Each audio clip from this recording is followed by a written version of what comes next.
with the gym dragons, I have found that a lot of them have this ability to attract their favorite food to the area, so they don't have to go far to get what they want to eat, which I love.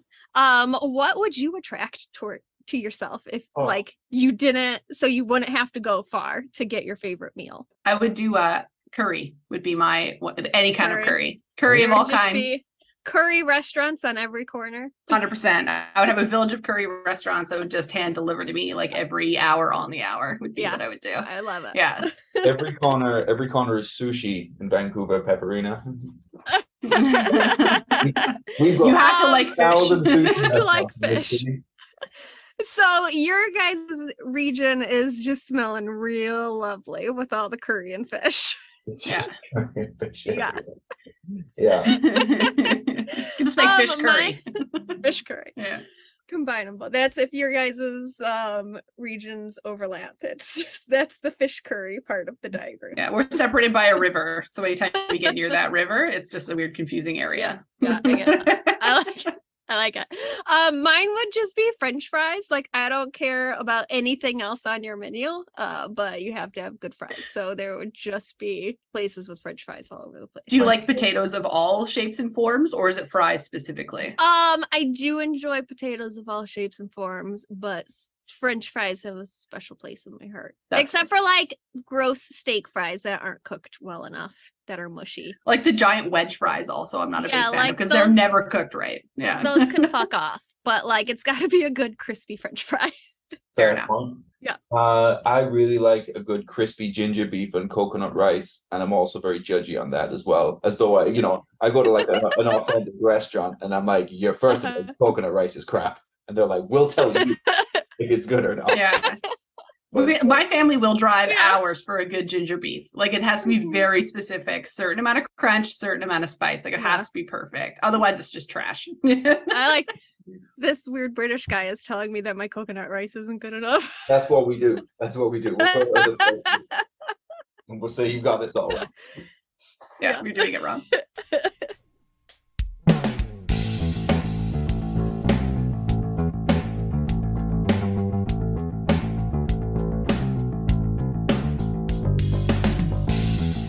Welcome to the It's a Mimic podcast, where you never know what you're going to get.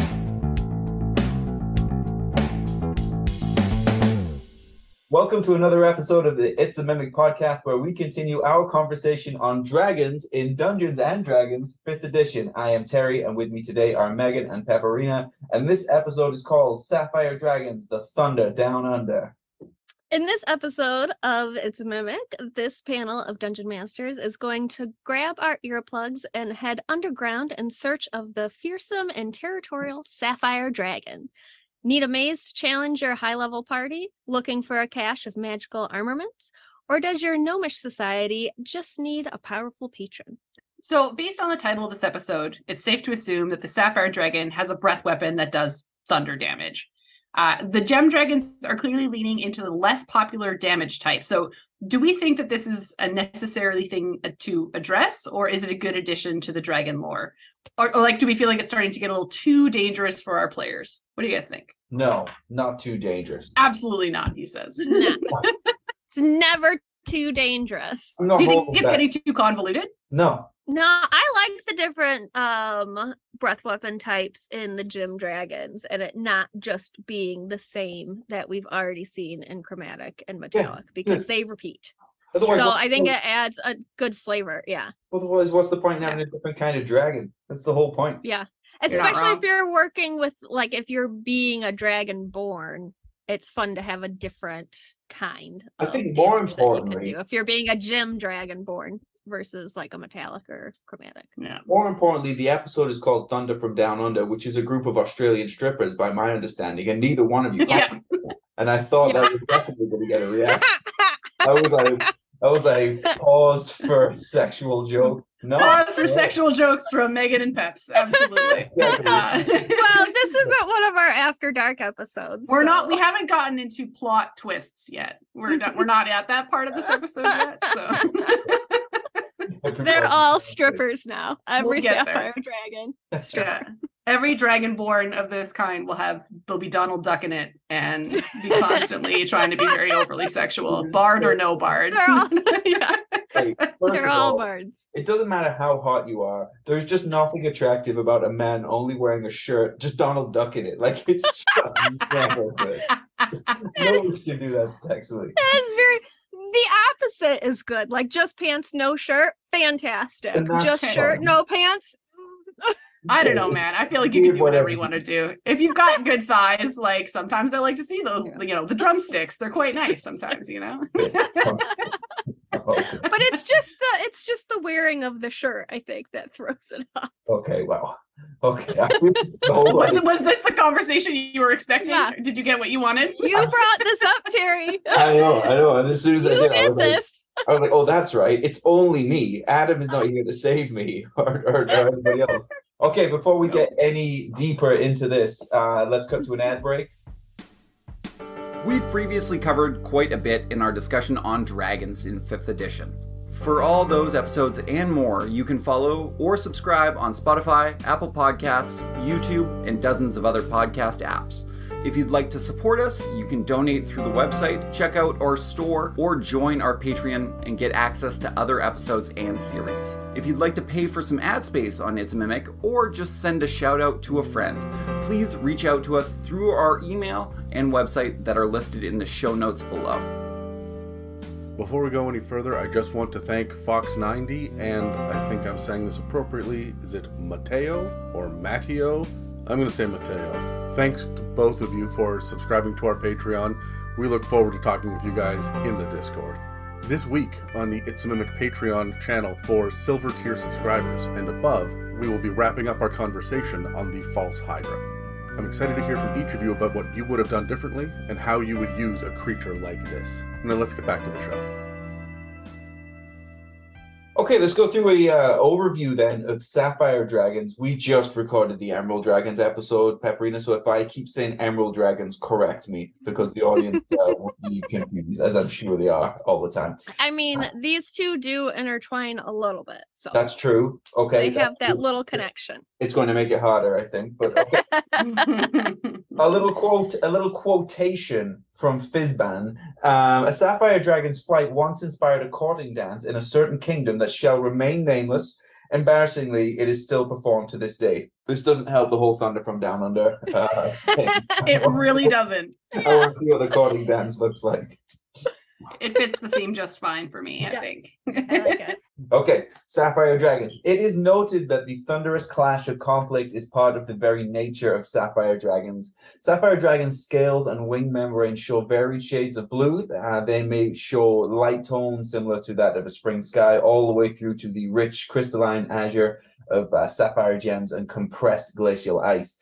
In the light, the scales will glitter and shine, similarly to luminous starbursts. Their tail barbs and horn tips are all separate pieces, and they actually float in place, held aloft by psychic energy while the dragon lives. And this is evidence of the dragon's psionic type that it is. Right.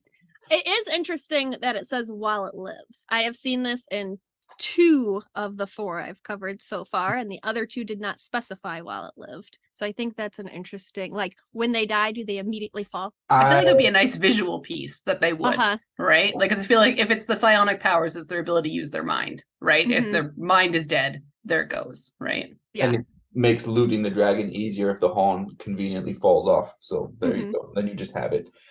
These levitating horns and spines will shift slightly with the dragon's mood as well, bobbing in amusement or flaring with anger.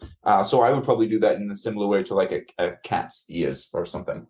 So Sapphire Dragons are warlike and will devise strategies and ambushes based on their ability to maneuver underground.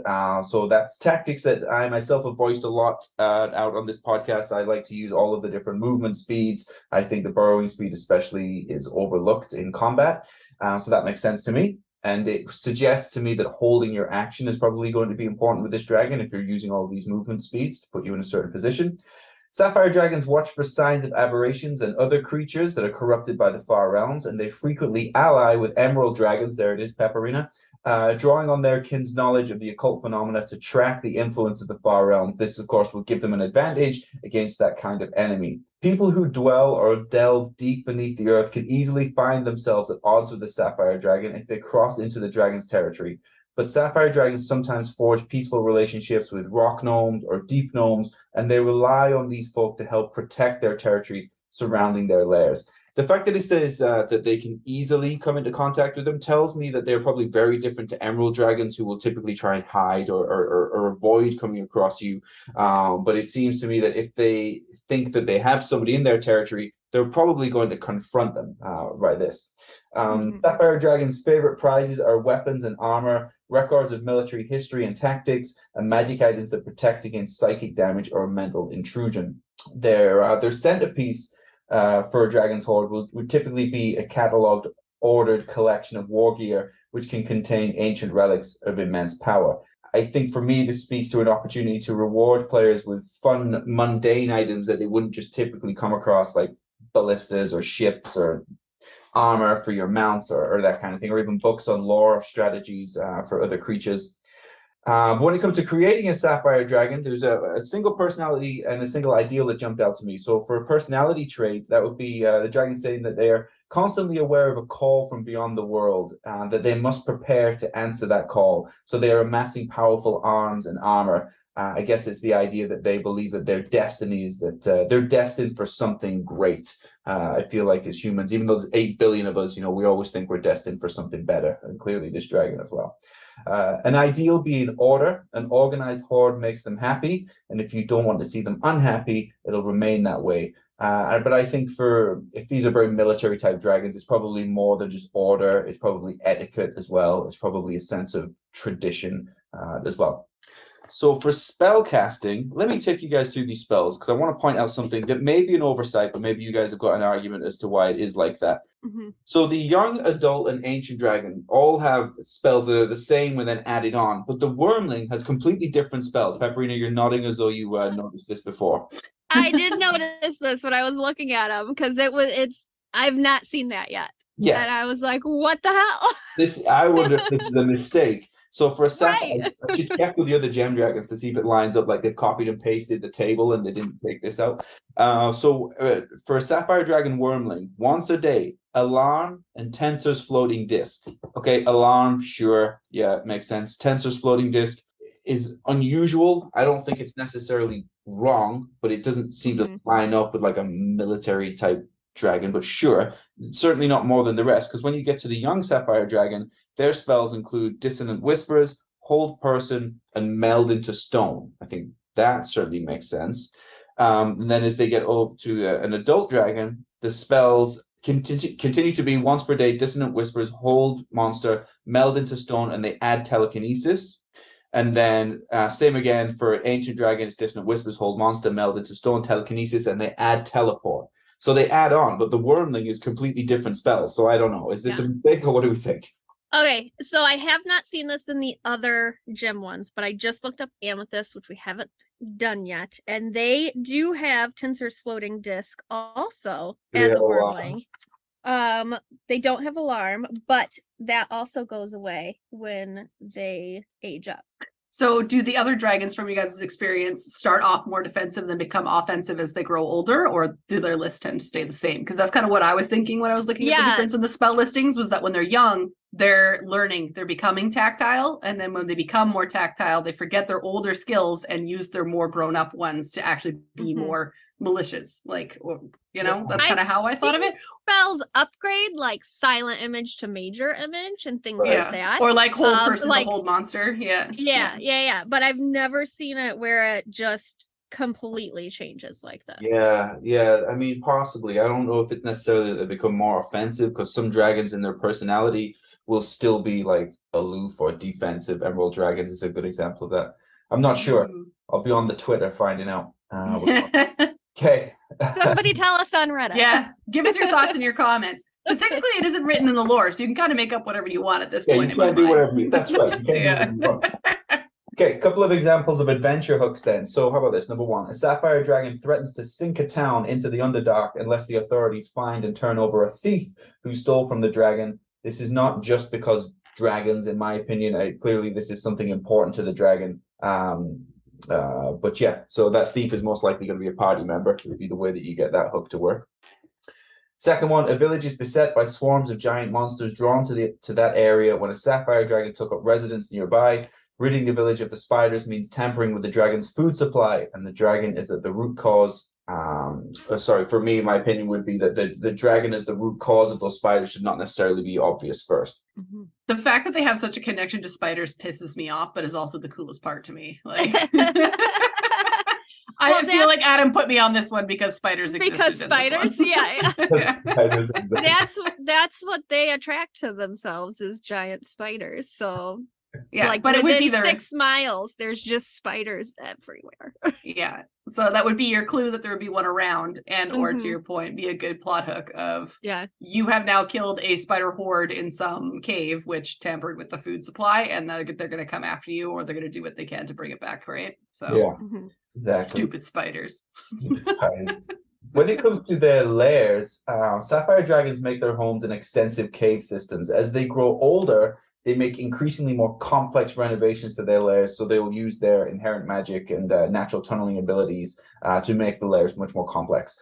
Eventually, a Sapphire Dragon's lair is a dizzying honeycomb of hidden passages. It will have deceptively thin walls. It will have secret chambers that allow the dragon to travel from one end to the other. There's also multiple entrances to this lair as well. The most secure lairs might feature no accessible entrances or exits at all, with the dragon relying on tunneling or shaping stone to come and go. So for DMs, this does not, for me, I think for this type of lair, when they get so complex, I don't even think you need to map it out because it can be very difficult. I think you can do complex lairs as like a skill challenge, as like survival checks or, perception checks. And then based on how well they do is what like the next step will be for them. I don't think you necessarily need to map it out room for room until you get to like the core area of the lair where that's probably more important. But just kind of using the exploration pillar and just letting them know that it's very complex and they're getting deeper and deeper into it. I don't know what you guys think about that, but that's just an idea. I don't hate it. The only thing that I was concerned about not utilizing a map for something like this would be if suddenly they had to turn around and go back. Then you kind of have to try and remember what they did, but at the same time they're not going to remember exactly what happened either. Yeah. Or if they're going to be going back because there's so many tunnels, have a cave in happen, move in a different direction, right? Yeah. Simple. Rocks fall, character dies, move around. Especially if you're doing an online, mostly theater of the mind sort of game. I think it would work very well for that also. Agreed. Yeah. Okay, lair actions. I like this first one. Awesome Thunder. A thunderous detonation of sound can be heard up to 300 feet away, and it'll surround one creature in the lair that the dragon can see. It is a DC 15 Constitution save, or it's 3d8 thunder damage, and the person will be stunned until the end of its next turn. Being stunned is so annoying. This would annoy the piss out of me. The fact that it's 300 feet is a lot. It is very far. Yeah. Oh, that would be so annoying. If you had to work through multiple rounds of that as well, just to get to where you're going, and you have this plan and no plan survives anything to do with that. Yeah, usually you see things like capping out at 120 speed-wise. So you're not even getting close. You're not getting close. Nothing happens over 120 feet in that. Yeah. Right.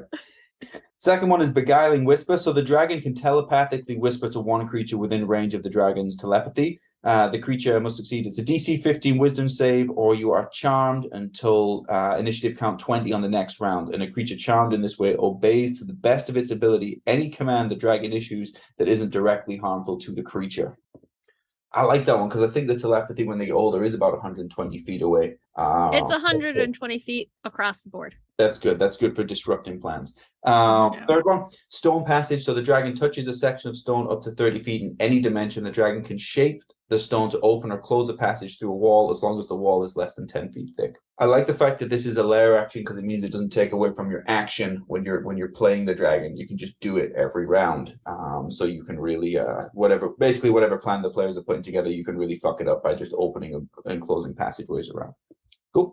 Regional effects. So there are 4. The first one is Crystal Profusion.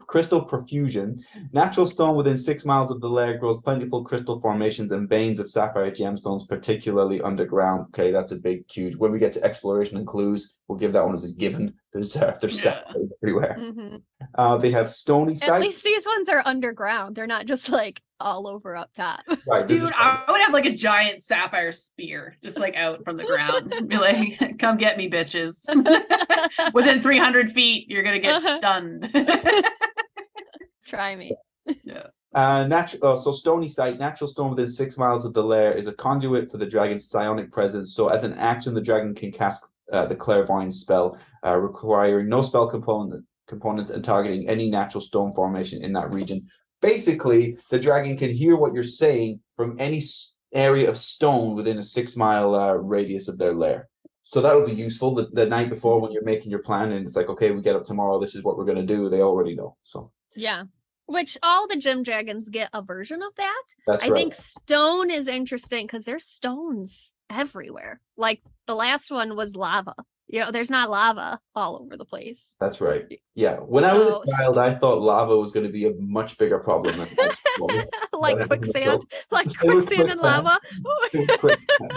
So, haven't come across it yet. I didn't think it was going to be taxes. Yeah. Stones are everywhere, though. I think that's very useful for them. In my entire childhood, prepping for quicksand and lava, and then when they triple the carbon tax, I'm like, what the fuck? Okay.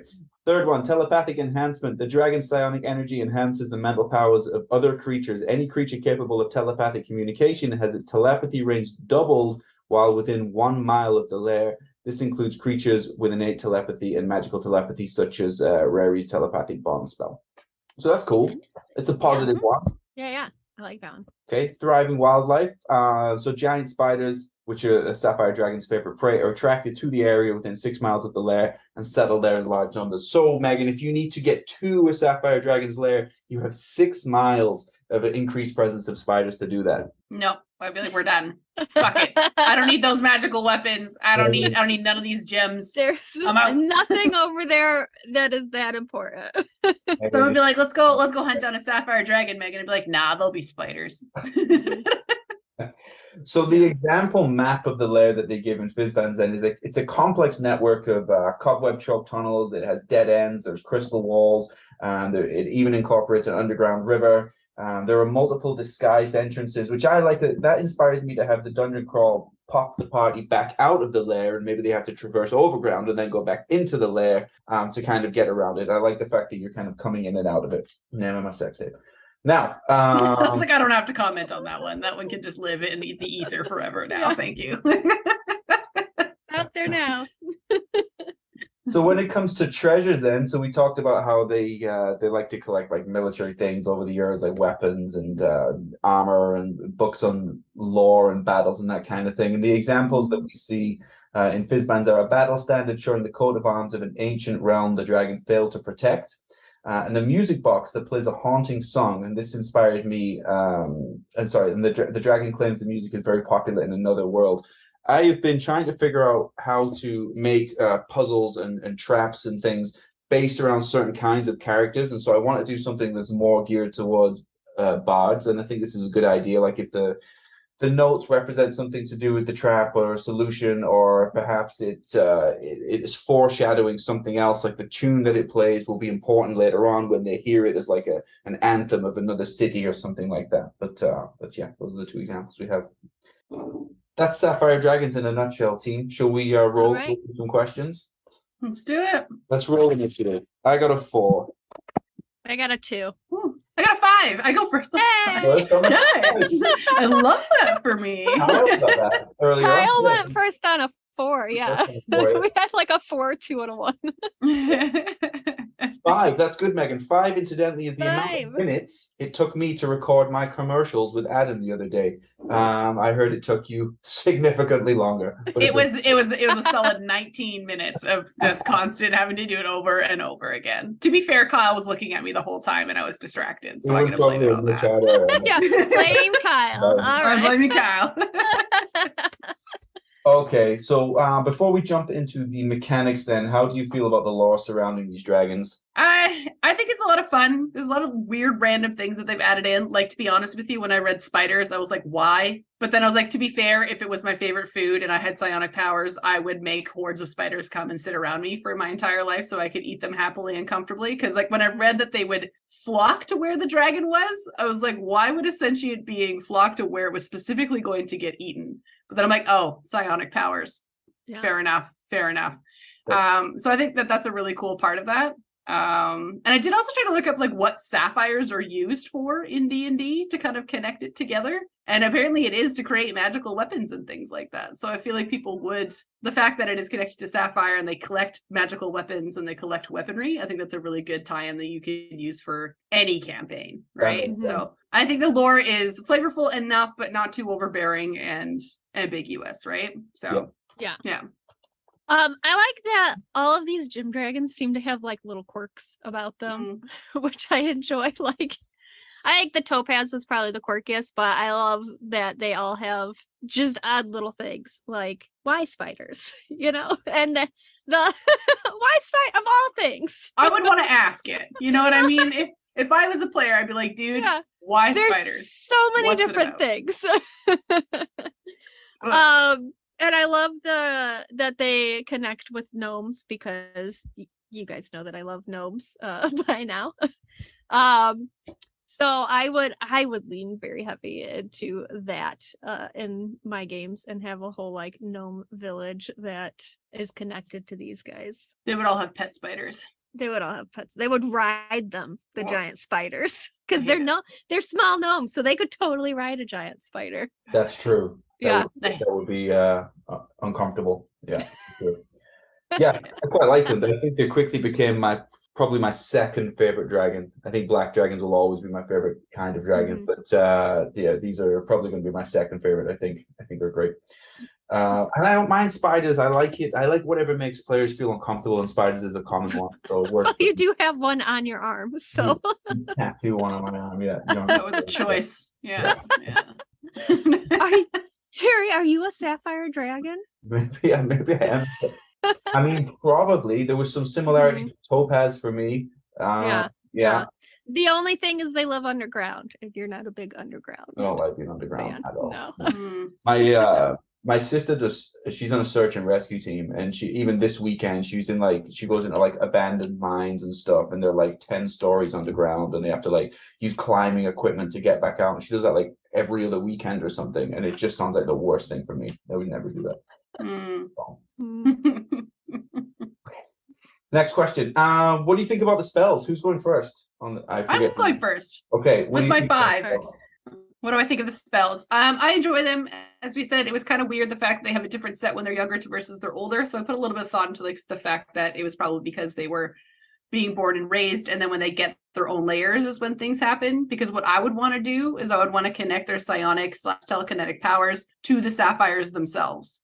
So all the doorways and things that have sapphires within the tunnels, that's a spot where their telekinetic powers might be a little bit stronger. So anytime like a character would walk past like a wall of sapphire, that's when they would hear the whispers in their ears, like that kind of stuff. Mm-hmm. So it's almost like they can telekinetically not only see you and find you, but if you are near one of the sapphires, that's when they can feel you the strongest. And like, I don't know, I feel like the spells do fit really well. In fact, they're more telekinetic, more mind fuckery. Like, I think it's cool. Yeah, makes sense. Mm-hmm. Yeah. I like the spells, like we've talked about. It was weird.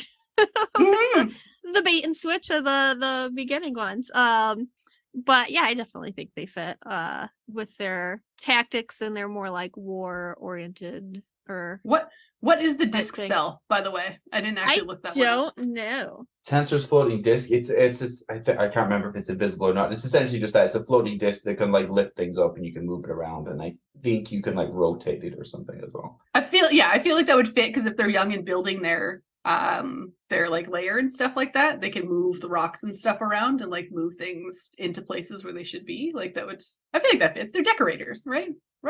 I don't recall anywhere in that lore that it mentioned that they were decorators. That's what I'm saying, question mark.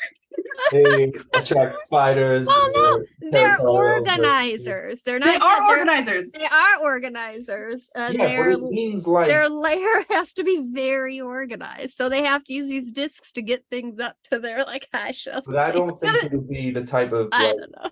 organizing. It's not like interesting decor. It's like everything has its place and everything lives in rows and in neat little boxes, and it's probably Yeah. in a way. Yeah, It's like I'm a not library with Sapphire a Dragon. with a Dewey Decimal System of where everything should go, right? And then they're not going to sit there and pick all the small, tiny little items up and put them on their shelves. They're going to use these discs to float them around. Yeah. Right. Except for they go away after their Wyrmlings. So Yeah. Well, then too bad. And use it a lot, I guess. Yeah, I quite like the spells. I think it makes sense. Dissonant Whispers is good. Hold Monster makes sense. Meld into Stone, yeah, fine. Mhm. Telekinesis, lucky them. And eventually they can teleport. So yeah, that works for me. But I think the teleport fits the fact that they're built to move through their caverns quickly. Yeah. So they have found different ways to do that with their psionic capabilities, right? And they They're like, know- I don't want to just dig. Yeah. Like it's such a maze, but they can teleport to whatever area quickly that without having to go through the whole fucking maze. Yeah, because They're they like- would know the places 100%. Yeah, They don't have Like to guess. I need to get to this place, so they can Yeah. do it quickly and not have to go through all the. What Like about a roll. their Megan? What about their layer actions and regional effects? So for their layers specifically, I enjoyed the fact that their walls tend to be thin, because I can't even imagine like walking through these tiny tunnels and then your barbarian trips and falls over into another room. And then you realize that the walls are quite thin, so you just start barreling through this thing like nobody's tomorrow, like just like running straight through. It's just the cutout of your barbarian, like in cartoons, and it's like the exact outline as they plow through it. Exactly, right? But then all of a sudden you get to a room that's like surrounded by sapphires. And so you can't blast through it. And then again, tying into my idea that their telepathy travels through the sapphires, you are now in a room where they can use their dissonant whispers on all of you at the same time. Like, I just feel like it's really cool that they could play with your mind without having to see you. Yeah. Yeah. Through their layer actions and through like just their caverns themselves, right? So Love it. Pepperina. mhm. I like the telepathic enhancement because I think they could use that to speak specifically to one of your party members. Yeah. And like get in their head. Like if you have one that has telepathic abilities, they can single out that person and have a whole conversation with them, and maybe even cause some sort of divide. Your person doesn't even know that it's a dragon talking to them. They're just hearing this voice in their head now, and they're not sure where it's coming from, and it's telling them to do things, and they have to figure out, like, is this, if it's a cleric, like, is this my god that's I was about talking to to say. me? Yeah. If it's a warlock, like, is this my patron telling me to do things? I have to do it. So you could really turn the events of your party based on just that alone. I really like that idea. I'm running Tyranny of Dragons right now, and I have the paladin in my party. I have Tiamat speaking directly to him all the time and showing him favoritism. He hasn't sworn an oath to anyone, so she's basically trying to take him like that. But it is amazing how this made-up person or dragon queen god that doesn't exist, who are supposed to be trying to kill, how pissed the rest of the team gets when she's not speaking to them. It's only one person. They're like, what the no, don't talk. Don't do that. Don't talk to them. No. So yeah, I like anything which is gonna really, I always say don't attack the characters, attack the players. And this is the type of thing where you can do that. Just speak to one person and it'll rattle everybody else. But I understand that from my Strahd campaign when we were all in love with him. And like one of us would get a message and we'd be like, what the fuck? yeah. Why didn't I get a message? Yeah, you why didn't I bitch? get a message? Why didn't he cut off my sister's fingers and send it to me? Where's my finger gift? Name of the next episode. Where's my finger gift? Oh my god. You're welcome. That's You're probably one of my favorites, I think. Where's my finger gift? Okay, but layer actions Also are really name of effects. Megan's Yeah, 16th.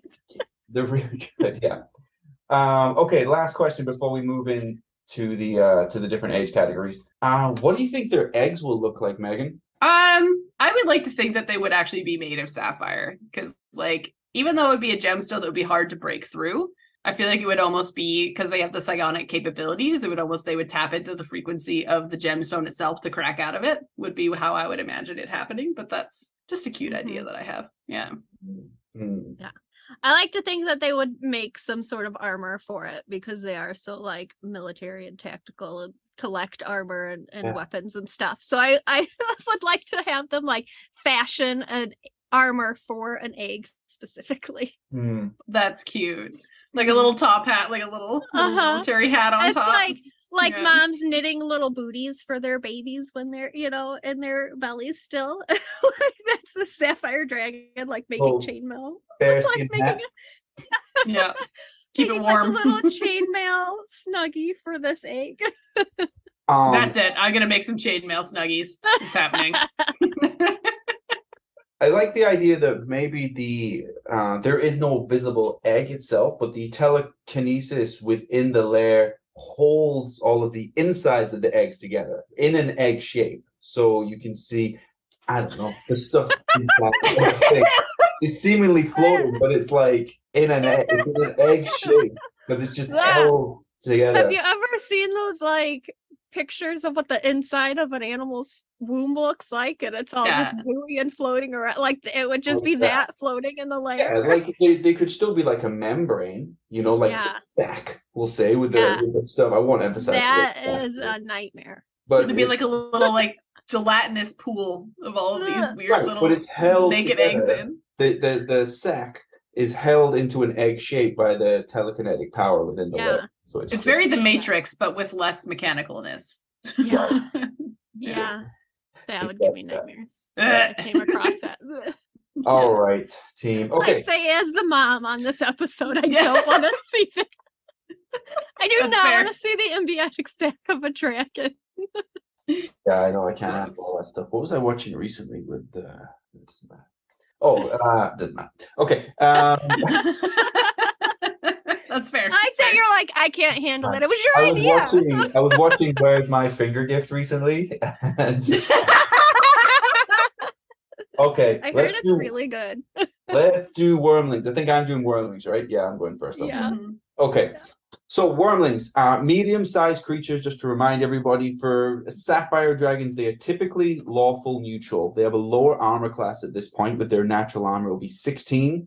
Their hit points are going to average out at about 45. They have 4 speeds. They have their walking speed of 30 feet, a burrowing speed of 15 feet, a climbing speed of 30 feet, and a flying speed of 60 feet. They get all of this from being a Wyrmling. For their stats, their strongest stat is strength. That was followed by that's followed by constitution, and then all of dexterity, intelligence, and charisma are all of 14. Their lowest stat is wisdom at a 13. Saving throws, dexterity, constitution, wisdom, and charisma. Their skills are history, perception, persuasion, and stealth. Persuasion is the better of all of those. Damage resistances, lightning and thunder. Condition immunities, they are immune to being frightened. They have blind sight of 30 feet from being a Wyrmling, dark vision of 120 feet immediately, and a passive perception of 15. Languages, draconic, and telepathy, and they come in at a challenge rating of 3. For their traits, they get spider climb right away, so this means that the dragon can climb difficult surfaces, including going upside down or on ceilings, without needing to make an ability check. They are also a tunneler, so the dragon can burrow through solid rock at half its burrowing speed and will leave behind a 5-foot diameter tunnel in its wake. For their actions, they're getting a bite action, but there's no multi-attack yet. They have a debilitating breath, so the dragon will exhale a pulse of high-pitched, nearly inaudible sound, and it will come out in a 15-foot cone. Each creature in that area makes a DC 13 Constitution saving throw, or they're going to take 4d10 thunder damage, and they will be incapacitated until the end of their next turn. Incapacitated, to remind everybody at home, means you cannot take actions or reactions, but you can move, I think. On a successful save, the creature takes half as much damage and is not incapacitated. They get spell casting right away, 1 per day, alarm, Tensor's floating disc, we mentioned earlier. That is the Sapphire Dragon Wyrmling. So, should we roll for conversation? Do it. 8. 13. Guys, can you get it together? We can't. We were shit on the last one too. I'm sorry, Megan. Bless your soul. You might not know this. I'm not very good at this game. I'm actually Okay. terrible at it. It's your first day. I understand. It's fine. It feels like it's been my first day for 8 years. Yeah. So, Usually on the dragon episodes, we end up just asking ourselves the questions first. Yeah. So it is nice that we're asking somebody else. yeah. You're welcome. Thank Yeah. you. Megan, a quest idea for a Sapphire Dragon. Well, I would like the idea that the young Wyrmlings are the ones that go out to get the food. So they would go out to the weird little hatchling areas where all the little spiders are. So if you were to be wandering around a forest or somewhere that's like a slight distance away from where the Sapphire Dragon is, you may come across one just wandering through the woods and coming across a spider home. Or going into a village, they're being run down by spiders. They don't know why. You go adventuring to figure out why. You come across a spider horde that then suddenly there is a dragon there eating them. And then quest ensues, right? And quest. I feel like that's the easiest one. Right? Yeah. Like it's just the most utilize their food source as a reason to come across the youngest one, right? Yeah. Mhm. So yeah.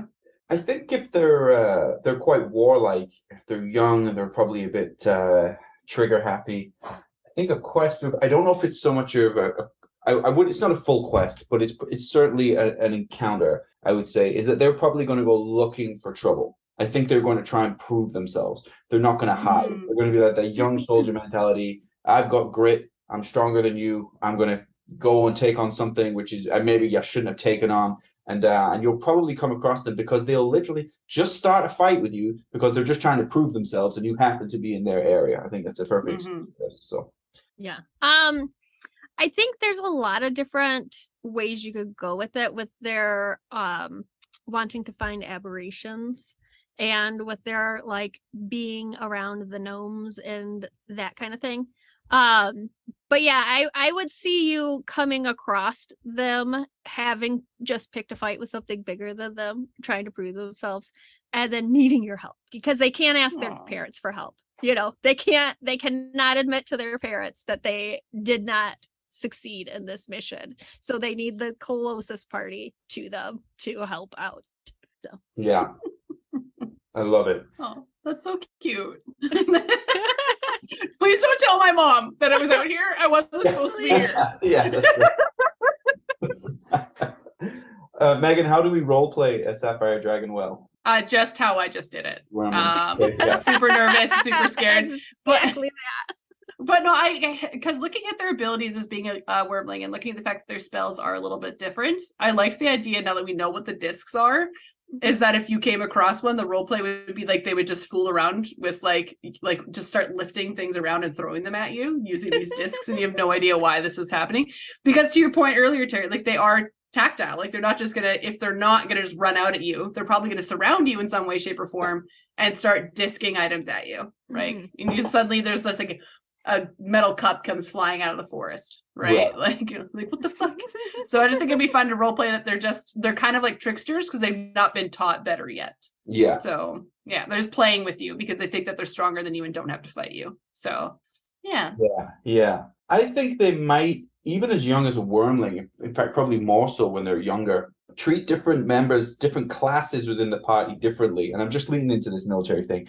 So there is like there's hierarchies in the military, obviously, but there's also like these social hierarchies, which is like how valuable or like not valuable, like how important you're deemed to be based on your job. Like special forces, you're at the top. Infantry after that, you're deemed tougher. Infantry is always deemed tougher than artillery. Artillery is deemed tougher than like the mechanics. The mechanics are better than the storemen. The storemen are better. Like if you're a clerk, that's like the lowest social thing you can get. If you hold down a desk in the military, you have no respect. But I think it would be like this. Like they might treat like the fighters or the paladins very well, but like the gnome wizard, even though they are technically very powerful, they would probably have very little respect for them, I think, because they would not value what they do as much. Mm-hmm. Yeah, I think they would be. I could almost see these guys at like Wyrmling level going like very early Draco Malfoy, whose parents are these high, like, you know, members of their culture and stuff. And like this kid is supposed to be the, you know, high, you know, class, strong, they're it. Their family is it. And so they believe that they are more. So I think they would, so I would lead into that sort of a kid sort of trope that, well, my mom said that I am the best at this. Yeah. And I'll tell We are the best. We are the strongest. yes. Very cute. I love it. What about exploration and clues, Megan? So I like the fact that they do combo with gnomes. So I would almost find that like if they had like a little kind of cluster of gnomes hanging out at like the base, there would be building weapons for the dragon at the top, and it would be the Wyrmling's job to come down and like, or come out and like collect their penance, right? They'll gather up the weapons and then take them home. So you as an explorer would come into a town where they have suddenly randomly sapphires everywhere, and they're building weapons out of sapphires. And then every like 6 hours you hear like an echo of the thunder ring through, and then you see all the gnomes gathering up all the weapons and putting them in one place and then leaving it and walking away. Yeah. And then it's just, that's the place where the Wyrmlings will come, grab the items and take them home, right? Like I thought that would be really cute. Yeah. That's good. That's very in-depth. That's better than anything I had. I always struggle with the that's great. Well, Yeah. let's end it there. On to the next. It kind of sounded as I will not be better. As I was going, yeah, it probably sounded like I wasn't interested, but I was actually going, I'm not going to be able to follow this. This is good. Like, I don't. Well, to be fair, they're going to get worse and worse as we go along. Like, that's how this that is how it goes. By the time we get to ancient, we're like, I'm fucking out of ideas. I don't know. Oh, yeah. It's like, how would you role play an ancient dragon different to the rest of them? I don't know. It's the same kind of dragon. It's just older. They're just crankier at that point, really. Yeah. They're mad at the Wyrmlings. That's what they are. Yeah. Yeah, clues. Well, you know, if you're going to lean into like their orderly kind of military thing, I guess everything will be particularly orderly, have its own place. They'll be very particular about etiquette, doing certain things at certain times, talking to certain people before other people, like this kind of thing. There will be that's the way to put it. There will be a way things are done for everything, where everything goes, and they will notice immediately if something's out of place, much more than you realize. And so I think, so for clues that you're close to a Sapphire Dragon, there will be a way that everything is done, and I think it will be very noticeable to the party that even things that should be random, like in the surrounding area of their woodland, will actually probably be arranged in a particular way. I would almost think that like as your explorers are running through like whatever forest or desert or rock cavern, whenever they get up to leave, suddenly all of their stuff is really organized. Mm-hmm. Like their backpacks are all in one place. Nothing's been taken because there's probably nothing of interest that you have that they want, because there's no special weapons that you have, right? Yeah. So, but all your backpacks are super organized, and like your firewood has been piled nicely. Like, and it's just because they're just like, we need to leave this place better than we found it, and you guys are pigs. Let me fix this for you. And then they dive back away, right? Yeah. Or as people are like the dad on Christmas, like picking up the wrapping paper, like as soon as it touches the floor, like as soon as like has the garbage bag. Yeah, just ready to go immediately. Yeah. What about combat, Megan? For combat, I don't think that they would want to pick a fight with you, but I think they would run away a lot at the Wyrmling stage. Like, because I feel like one of them would get hurt, and then they would be like, oh my God, you've been hurt. Mom is going to be pissed. And then they would just, they would scatter to the winds because like someone got hurt. There's like way a combat bet that I would play, right? Yeah. So. And they have to figure out what they're going to say. What are we going to say when they say, okay, we'll say this.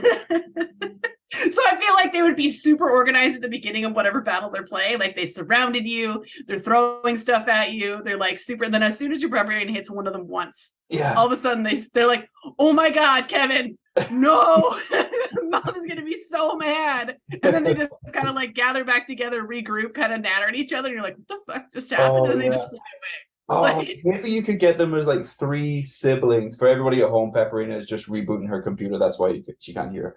With 3 siblings, and there should be like the younger, the middle one, and like the older one. And it's always like when the younger one gets hurt or whatever, that's when they know they're fucked. The younger one's got to ask for the McDonald's. Yeah, because otherwise Mom would be mad at them for even asking. Yeah. I think that's good. Maybe Pepperina will be on in a second, but for combat, for me, yeah, I kind of agree that everything will seem the Wyrmling stage definitely everything will seem organized, like what they think is supposed to happen. But then I like the idea of it unraveling as players As it goes. things, and they kind of ruin the plan, and maybe they'll maybe it almost won't be as smooth as it would be with like an older dragon. So maybe like it'll get out of hand. Like they accidentally start a fire or something like that, like the Wyrmling, and the whole fucking place goes up. And then to your point, like, oh shit, what are we gonna tell mom? But I would just build that into their personality, that they're reckless with stuff. So they're like grabbing torches and like in their claws and like throwing the torch at like the players or something, which obviously like ignites the curtains and the whole house goes up. And then the dragon's like, shit, and like flies away and just leaves them there like on fire. Or suddenly in one round is trying to put the fire out for some reason. Like, no. Yeah, not even fighting anymore. Yeah, exactly. Or just trying to stop the players damaging stuff as well. If they're like jump on the table, they're like, get off the table. They're like grappling the player to just take them off the table and down somewhere else. Oh my god! I just love it, because even when you get like infiltrate or get into like the actual like cavern where they live too, if they do the crashing through the wall, you all of a sudden will turn around. There'll be like a Wyrmling there trying to patch it up. Like, what the fuck are you doing? Like, why are you breaking shit? Like. Yeah, exactly. Or like, like players will go like running off because they want to like flank them or something. So they're like, "That's my mom's room, not in my mom." Like chase them to get them out of mom's room. Fight in the living room. No, it's like that living room you're not allowed to go in, where it has all the nice stuff. It's the covered in plastic. Yeah. That nobody ever goes in, like ever goes. My granddad has that. There's a room in their house, which is inconvenient because it's like the room that you have to either you walk all the way around the house to get to either side, or you could just walk the 20 feet through the room, but you're not allowed in the room, so you have to go all the way around the house. So I know that from personal experience. Pepperina, just in time combat. She's like, I have to reopen all of my things. Oh my goodness. Can you guys hear me? Yeah, we can. Because it just told me that it couldn't detect my microphone. So. Oh, no, you're fine. I don't know. My computer totally just wigged out on me. It just shut down. Technology, man. Yeah. Technology. Okay. What are we doing? Combat ideas. Combat ideas for Wyrmlings. I think more than any other dragon, gym dragon, you would find combat with these guys. And I think a lot of it would just be them trying to practice and your party being there, you know? And being really stupid about it. Yeah. Like they're just picking fights for the sake of practice, I think, at this point. So more than any of the other gym dragons, I think you'll find combat with these guys, because the other ones aren't very much. But it would very much just be I'm just picking a fight like a bully at a playground. Like, just getting you think you're tough? You can't beat me. Getting out of their depth. Mm-hmm. Okay, what do we have next? I think we're young and adult. Pepperina, I think you're taking these on, That's right? me. Yes. Get back to my notes. Okay, for young, for the creature connections, I have a young Sapphire Dragon and a Hobgoblin Warlord have become friends. The Hobgoblin visits regularly to trade war stories and tactics with the dragon. For their stats, they are now large, still lawful neutral. The CR is now a 9. And we add common to their list of languages with draconic and their telepathy of 120 feet. Their AC is now 17, and their HP gets a pretty significant bump to an average of 157. Their speeds are now 40 feet for walking, 20 feet for burrow, 40 feet for climbing, and 80 feet for flying. So they are pretty quick on all fronts there. For their stats, everything goes up except for dexterity. Strength and con both go up by 4. Intelligence and wisdom and charisma go up by 2. Their dexterity save goes up by 2, and wisdom and charisma saves go up by 3, and their con save goes up by 4. For their skills, the stealth goes up by 2, History goes up by 3. Perception and persuasion go up by 5. They have the same resistance to lightning and thunder, and their immunity to the frightened condition. And I do want to point out, this is the first gem dragon we've covered that has an immunity. None of the other ones have. They've only had resistances. Oh, right. Okay. Yeah. So I found that was interesting when I was looking at these. There you go. Their tunneler trait goes up to a 10-foot tunnel in their wake. And at this point, we get a multi-attack, which gives you 1 bite and 2 claw attacks. Their bite is now a +9 to hit and 2d10 +5 piercing and 1d8 thunder. Their claw is a +9 with a 1d6 +5 slashing. Their breath weapon is now a 30-foot cone with a DC 17 con save. On a failed, their damage is now 6d10 thunder and does the same, incapacitates you, or half damage and no incapacitation if you save. And then their spells at this point, they get Dissonant Whispers, Hold Person, Meld into Stone, and each of those they can do once a day. Beauty. So they haven't quite got their telekinetic powers quite yet. Like they're Not still quite yet. Yeah. So their young ones are still not quite using their brain mind yet, in my mind. Okay. Let's re-roll for young dragon. Yeah. 8. Yeah. 3. Guys, 14. Come on. Thanks for coming. Megan is the MVP of this episode. I'm trying for you guys, okay? I'm excited to have you here, Megan. Since we started this, I was like, I really want to do a dragon episode with Megan. I'm excited to have it happening. Weirdly enough, the first episode I ever did for It's a Mimic was Black Dragons. That was my first episode. And looking back at it now, look at where we are now. Yeah. Yeah. I was mostly just hoping the two of us could gang up on Terry a little bit. I mean, we did a few times already, and the episode is still young, so that was my hope. It's nothing too bad. It's nothing too bad. It's a pleasant way to spend my Sunday afternoon.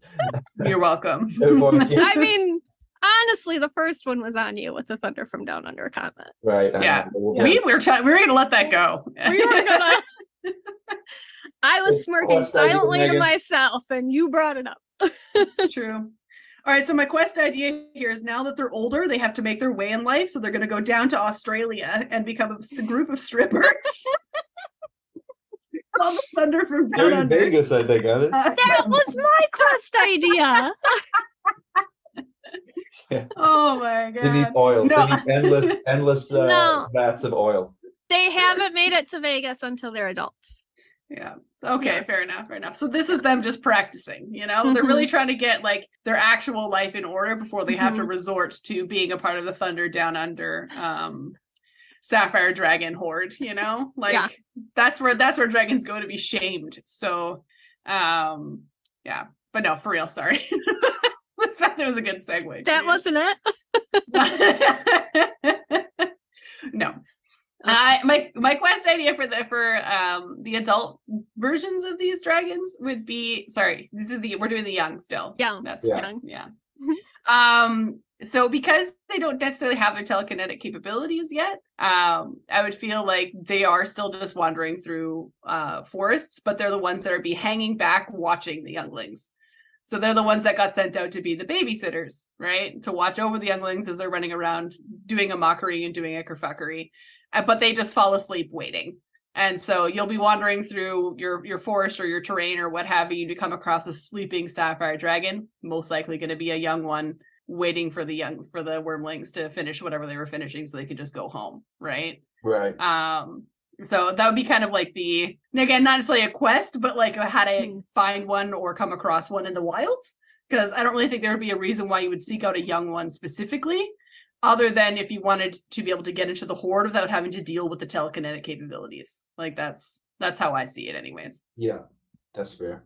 I think these guys would have advanced past the point of the picking a fight to prove themselves, that maybe they're at their rite of passage point, but I want to do it as like a Tropic Thunder. So in the quest for the party is this Sapphire Dragon thinks they're on their rite of passage somewhere, but something's gone wrong. Make it up, you're DM. They fucked it up and they're on the wrong course. So they're basically just going from village to village, causing havoc, like Tropic Thunder style, where they think that it's like a real, it's like part of the movie, every like village they come across, but he thinks that's the next thing to do.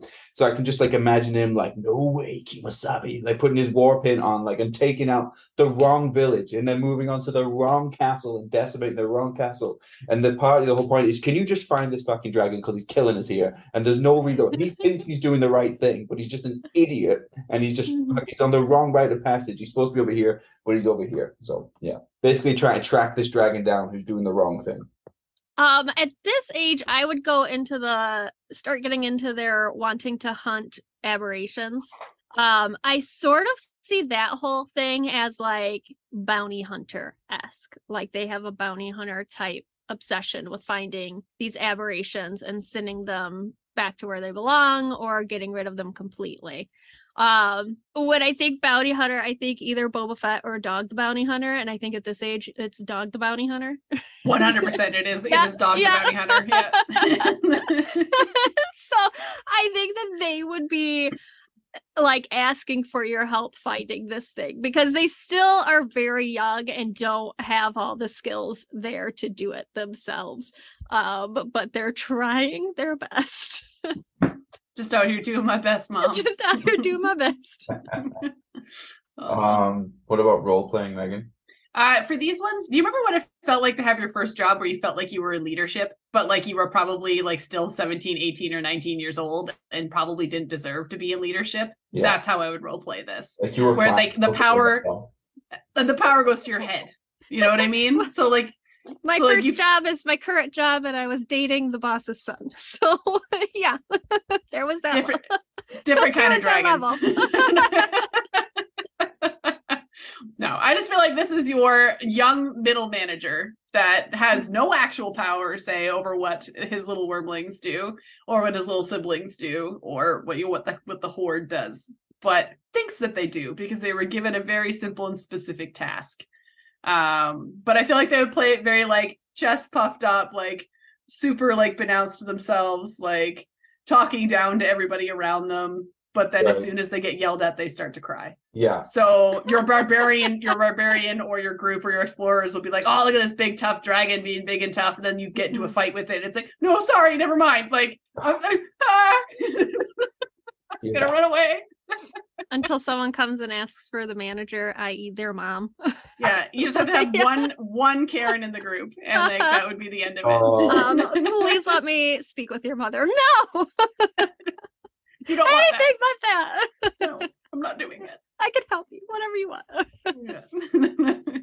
I can't stand it when people cry. I think especially younger people, like serving staff and stuff. I was lined up outside a restaurant in Port Moody a couple of weeks ago, and like some rude guy made this, like, she was like 19-year-old hostess or something, and like made her cry because he was so rude. It just it annoys me so much.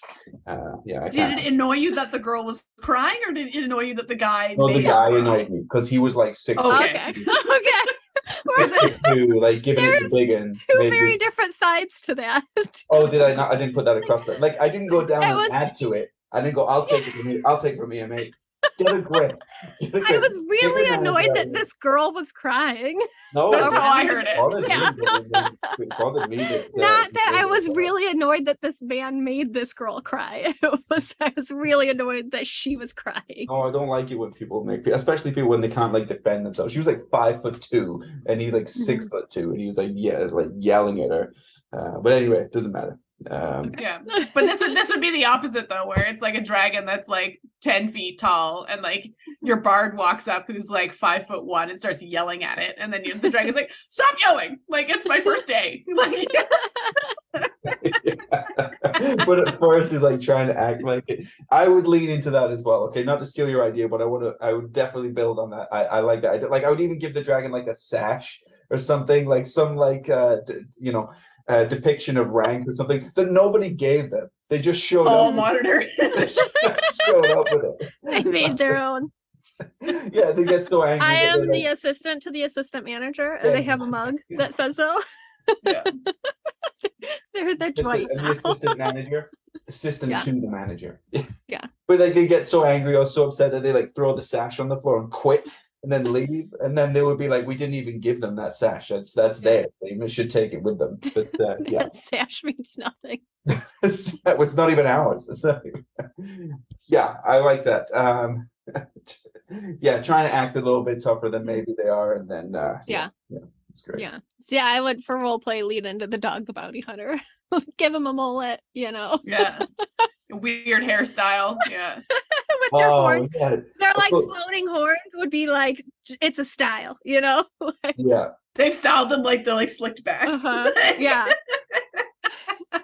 This is the only age that they get a chance to like explore any sort of like their own unique personality. You know, they're going through that phase. Mm-hmm. Because their parents are like so strict and like organized and everything has to be this way. And I think this is the only time you could play with like this is their emo phase, or this is their like I'm acting out and being my own person, mom.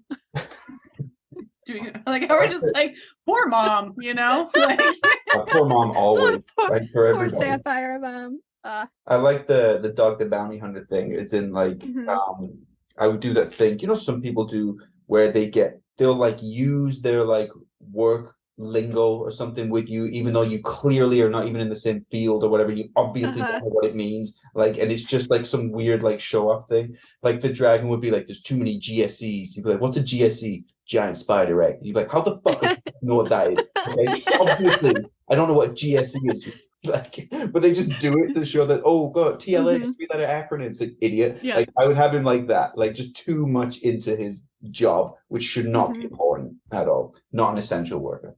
Now, exploration and clues, Megan. So at this, young dragons are the ones that start to get do get the dissonant whispers, and they get meld stone are the two spells that they end up getting once they reach a certain age. And hold person. Yeah, but I think they have hold person as young too. No, they only have this is when it switches. Yeah, this is when it switches. So if we're utilizing the fact that they're practicing their abilities, because at this age they have all these new spells to use, you're probably going to start hearing weird things in your head by accident. Not necessarily because you were supposed to. Like you get that weird like butt dial, right? Like you're gonna get like a weird conversation between him and his brother. Did I send that? Like, is my telekinesis is it on? Sorry, my bad. I thought I was on mute. I wasn't. So here we are. Or again, like meld stone, like you probably see like weird pathways that were not there before, or just look weird and don't go in any specific direction because this was just like a training area that they were using, right? So that would be an interesting thing to explore through, because again, they're young, but this is the first time they have these abilities, so you're going to see it randomly strewn about as you're traveling through, right? Yeah. I mean, that's pretty good. That's You're welcome. You're welcome. Yeah. Basically, this is why we keep having Megan go first. And then we're just gonna check out stuff going for the. But I mean, take it away, Megan. It's right. You know, you're going to come across things where it's going to be difficult to figure out what happened, but you would maybe do it as though the party thinks that something really complex happened, like a murder scene or something. Like, what was the motive behind this? How did they do? Why is there no whatever? Why is the body turned this way? Why is this thing happening? They're trying to figure out what happened. In reality, it was just a young dragon who's trying to use their abilities for the first time, has no fucking idea what they're doing, and so they're creating chaos, which might look like a really complex plan, but in reality, they just have no idea. They have no idea what they're doing. And you should maybe even have that they're practicing on the party members. Like they're just walking through the woods, and even especially if you're doing like a longer journey where there's like you kind of hand wave a lot of it, you'll go like 4 or 8 hours at a time, and then just get one of them to roll a wisdom save. Roll a wisdom save. You failed. For a few moments, you're frozen in place. Then nothing happens. Carry on. Next day, and they're like, what the fuck's going on? And it's just a young dragon practicing their hold person or something, but there's no follow-up from that. So that's like little clues along the way. Yeah. Okay, Peps. All right. I think at this age they would definitely be working on their like burrowing and tunneling and that sort of confusion of pathways and stuff. So I could see your party like finding a tunnel, thinking like if they're out there looking for a specific thing and they find this cave and like it's got to be in that cave, right? And it's really just the Sapphire Dragon like working on their burrowing and tunneling thing, and it leads them to nothing, and they twist a turn and then come back out. And they might see it like spider climbing on the ceiling, you know? Like, There's like a whole wall of like of just holes in this cliff face. But like they don't see a dragon, but they do see like spiders coming in and out of them. But it was just a dragon like poking holes in the wall, you know? Yeah. They're just working on it. I'm just testing this out. Yeah. Because I can't burrow at home because my mom will get pissed that I messed up her player. So I gotta do it out here. Poor mom.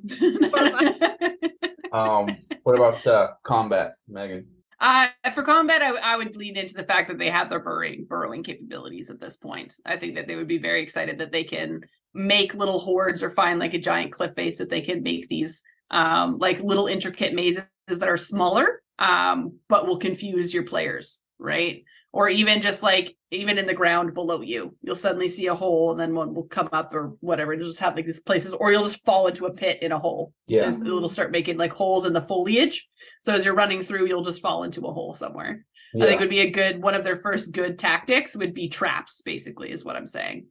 So, yeah. Yeah, I like that. I think I would probably lean into burrowing as well, but I would combine it with like the spider climb or the tunneler thing.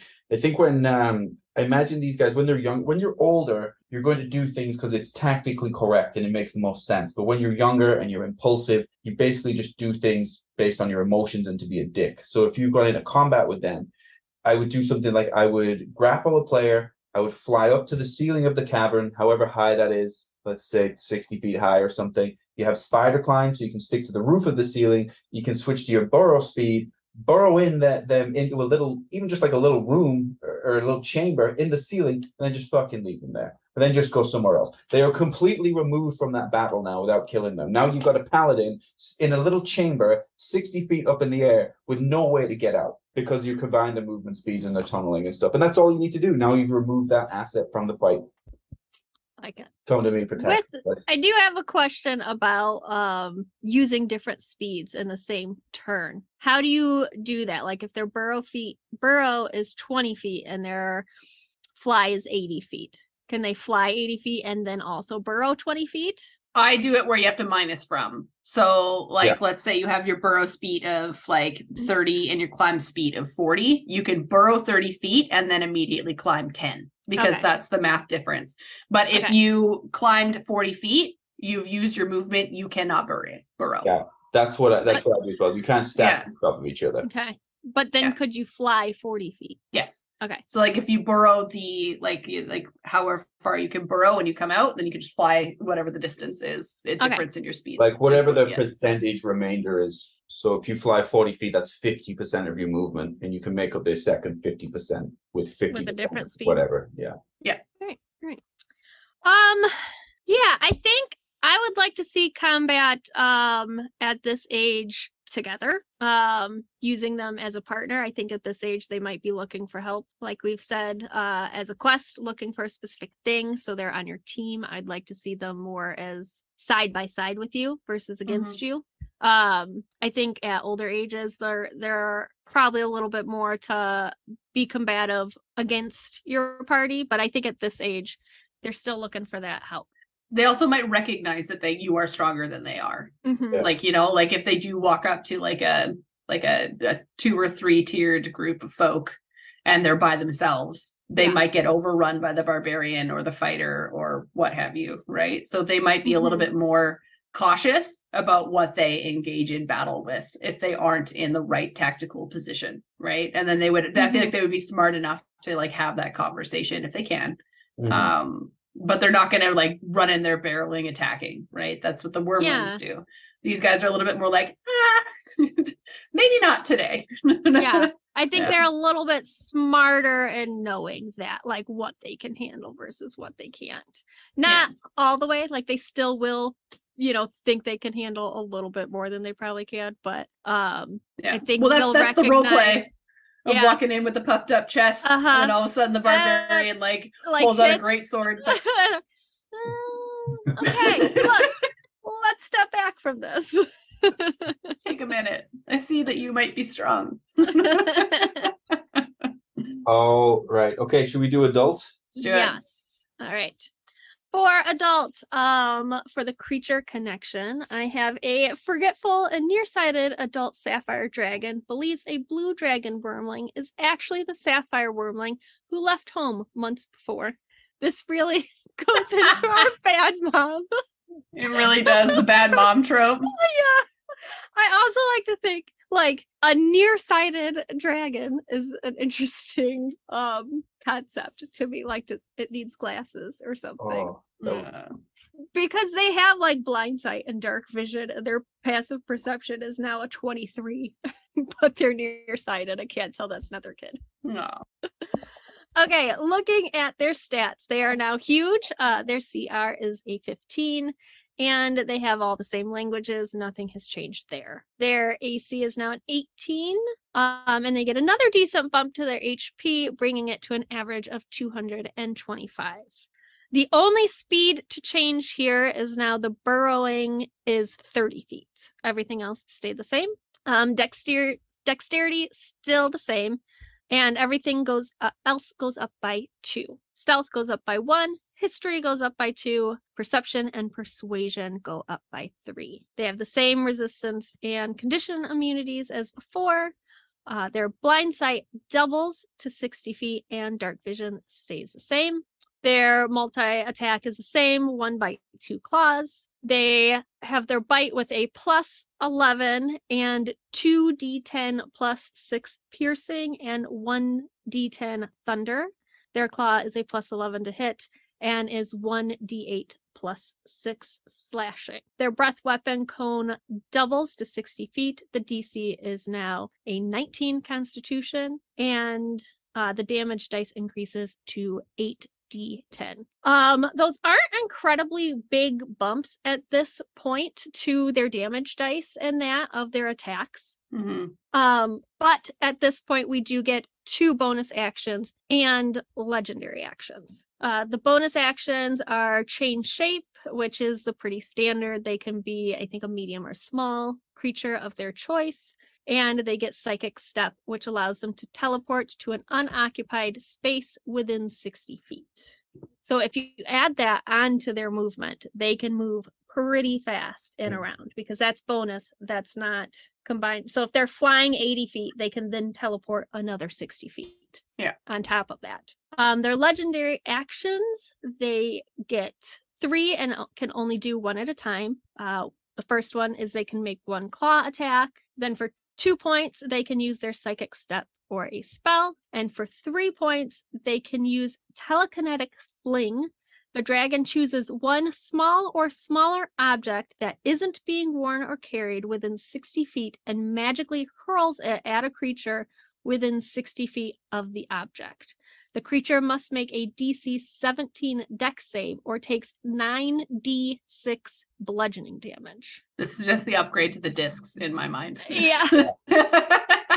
Just fling an actual object. Like, it has to be a small or smaller object. That is a huge amount of damage from just like something very small getting thrown at you. It's getting thrown at you by a dragon. Yeah, like, I feel that's the thing. That's scary. Like, you just, what are you going to do with that spoon? 9d6 bludgeoning.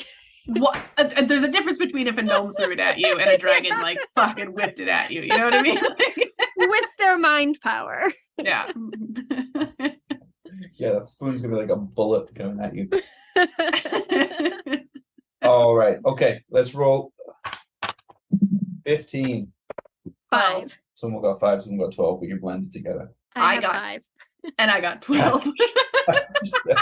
The fact that you paused, so someone got 5, someone got 12. There was an audible pause, and then you both answered again. Okay.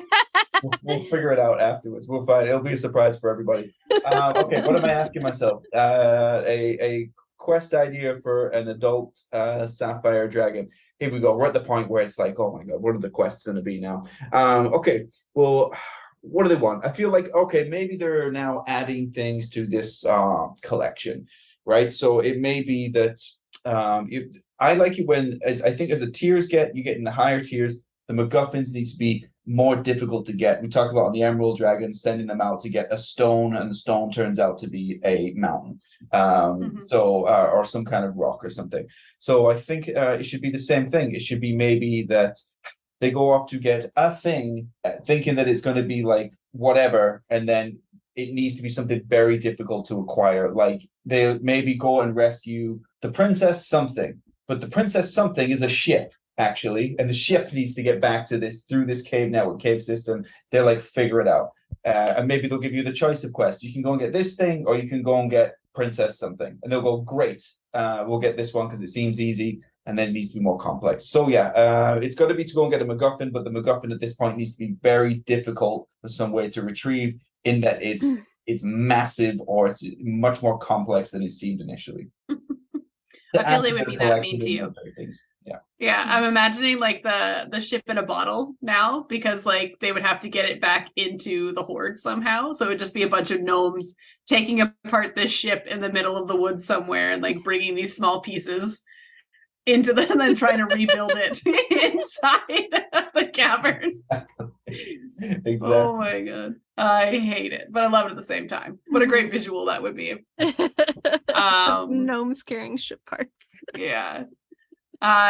For the adult dragon, I feel like a nice quest would be, of course, like maybe the Wyrmlings like took all your weapons just for funsies and brought them into like the horde for their mom, who is an adult dragon or what have you. And this is the mom now, because they are adults. And so then you're like, okay, well, this is my ancestral sword, which we like to talk about on a regular basis, and you have to go and find it now. And you come across a bunch of gnomes that are like, yes, it's inside, probably going to be with this Sapphire Dragon. Here are some tips and tricks on how to get in its good books and its good graces. Maybe work with us in this town for a little while, help us solve these things and help us solve these quests. And then we will help you talk to the dragon to get your sword back, right? So instead of going into classically go and fight a dragon, you work with a group of gnomes, or like a group of like their cohorts, and you help them with a bunch of like mundane, simple quests if you're a younger CR, like that kind of stuff. And then they'll help you get your sword back from the dragon. Mm-hmm. Yeah. I kind of like with the creature connection I did, like, what if the blue dragon is looking for their Wyrmling and sends you on a quest to find it, and it's in the Sapphire Dragon. You have to talk the Sapphire Dragon into like, this is not your child. What do you mean? It's blue. It's clearly my child. They're like, but look at the horns. The horns are not correct. The horns are not correct. And then you have to, after you figure that whole thing out, then you have to go figure out what happened to the Sapphire Wyrmling also. So you get like 2 quests. Because that mom is like, okay, well, if this is not mine, where is mine? Yeah, like, I'm going to need you to find that out. Bring me mine back and I'll give you this one. Yeah. Because I need to have one, you know? Bring me my child and I'll give you this child. Yeah. Or the opposite direction. Yeah. You accidentally killed the Sapphire one and you're like, crap. Wait a minute. I remember seeing a blue dragon just over there. Let's go get that one. Indiana Jones it, and then hopefully she doesn't notice. The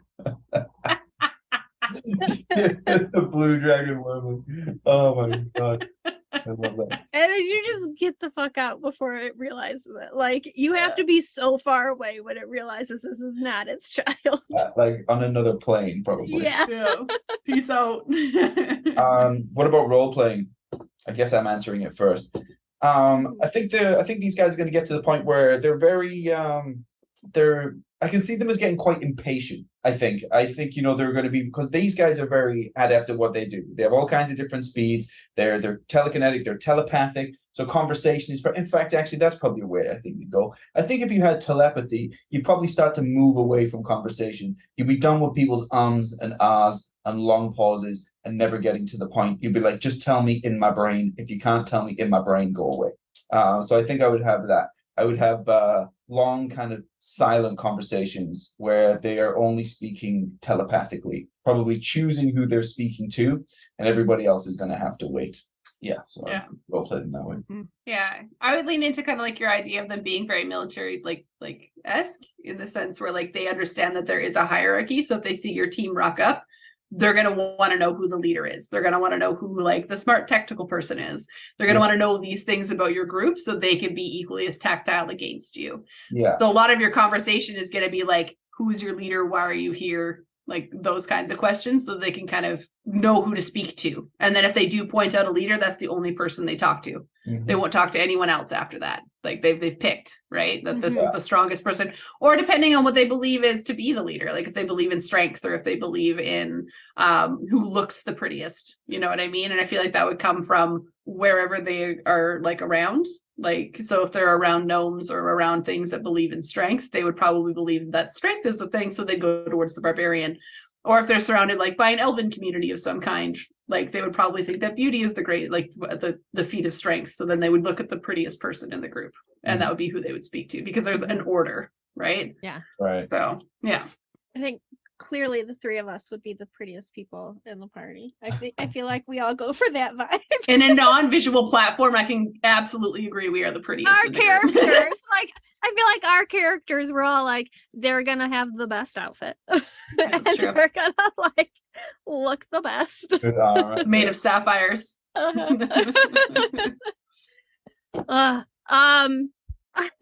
With how we've been talking, this would very much be the mom that we've been talking Angry about. mom. Yeah. The angry mom. It would be the angry militant mom that expects everything to be exactly how it's supposed to be. They are the strict parent. Mhm. And I think they would probably address your party as that if they are guests in their lair. Like, you are not to touch anything. You are to keep your hands in your pockets. Like, Yeah. yeah, don't mess with a single thing. And I will take you in here. I will show you what you need to do. Don't move a single thing. Yeah. Yeah. And if you're going to be eating in the lair, you can only Uh-huh. eat. I've seen the way that you have your etiquette works in your communities. Mhm. Here's a table. Here's your cutlery. Yes. Do not move. You Yeah. are not allowed to eat in that chamber. You are only allowed to eat in this chamber. Yeah. And that chamber, don't go in it. Don't if go you in walk at all. in there, I will murder you. Yes. That is for the queen only. And then they just have gnomes like cleaning up behind you. Well, no, because it would be the Wyrmlings, because the mom would be wanting to teach the children how to have proper cleaning etiquette. So when you That's have a mess is made, she'd be calling on the Wyrmlings to come and Yeah. clean up their mess, right? Kevin, I told you to clean your room yesterday, and here we are. And here we are. No more floating discs for you. No more floating discs. Exploration and clues. I think for clues, it would be whatever norms or etiquettes or like traditions were used to be just for that dragon, I feel like would now be kind of amplified out into the area around them. So maybe like the town nearby, it is expected that everybody is up and working at a certain time, and they continue to go for a certain time. Perhaps people in the village, depending on their hierarchy, will never turn their back on someone of a higher status of them. So you have people walking backwards out of shops and stuff. So if you were like the adventuring party watching from the hill, you'd be like, what the hell is going on with these psychopaths? They're all walking backwards out of the shops from each other. They're all up and moving, every single person before the sun gets up. Like all of these little strange habits and characteristics, I think would be echoed onto the nearby towns.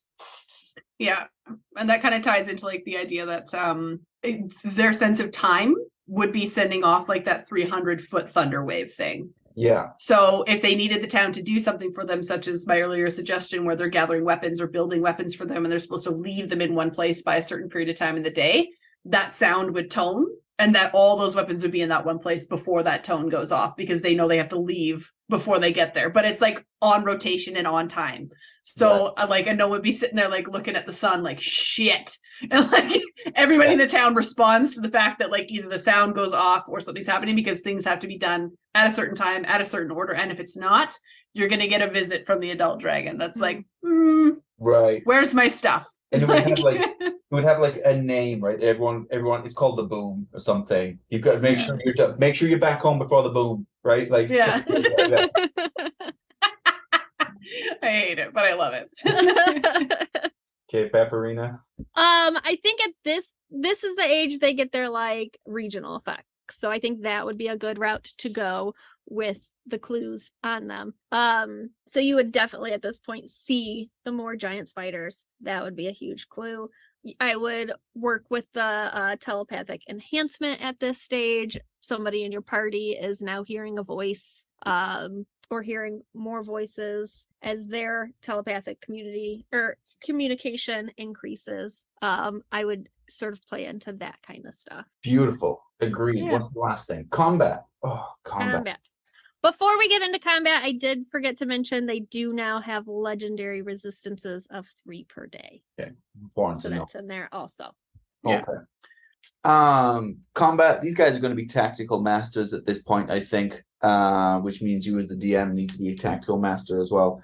I think that they would be using and tactically what is correct is they would know that it is in their best interest to reduce the action economy and to separate the party. They have great movement speeds when they get to the adult level. So I think they basically, let me look at their abilities here for separating. So you're probably leaning to the debilitating breath. You'd be opening up with that. I think you're using a grapple and a full movement speed to separate somebody. Like you can fly with a single party member for 80 feet and then beat on them for a round or so before everybody else catches up to them.